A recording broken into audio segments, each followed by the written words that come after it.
ایک باغ میں ایک چڑیا اور چڑا رہا کرتے تھے۔ ان کے ساتھ ان کے 3 بچے بھی تھے۔ ماں باپ باری باری دانہ یا چھوٹے موٹے کیڑے تلاش کر کے لاتے اور بچوں کے منہ میں ڈال دیتے۔ ایک دن چڑا کھانے کی تلاش میں نکلا۔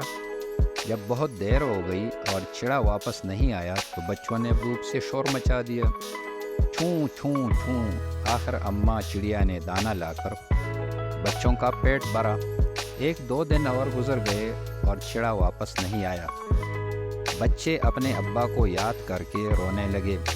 چڑیا بھی پریشان تھی مگر بچوں سے کہتی رہی، رو مت، تمہارے ابا جلد واپس آ جائیں گے۔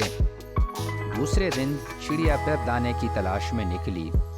وہ پریشان تھی اور تک بھی گئی تھی۔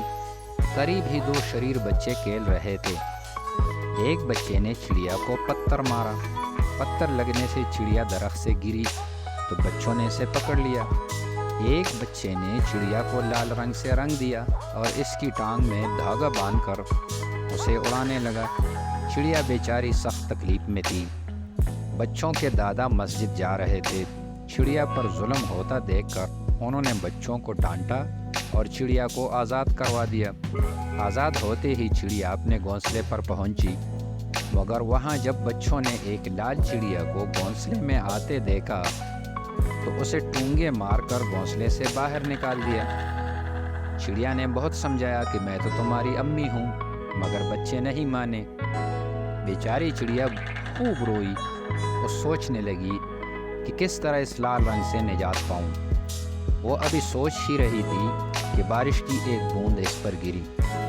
پانی کے قطرے کا گرنا تھا کہ چڑیا کی سمجھ میں آ گیا کہ اسے کیا کرنا چاہیے۔ ذرا دیر میں بارش شروع ہو گئی۔ چڑیا بارش میں خوب نہائی اور اس کے جسم سے سارا لال رنگ اتر گیا۔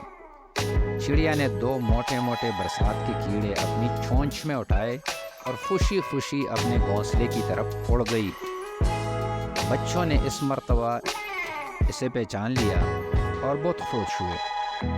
بھوک سے ان کا برا حال تھا۔ ماں نے انہیں پیار کیا اور مزیدار کیڑے کھلائے۔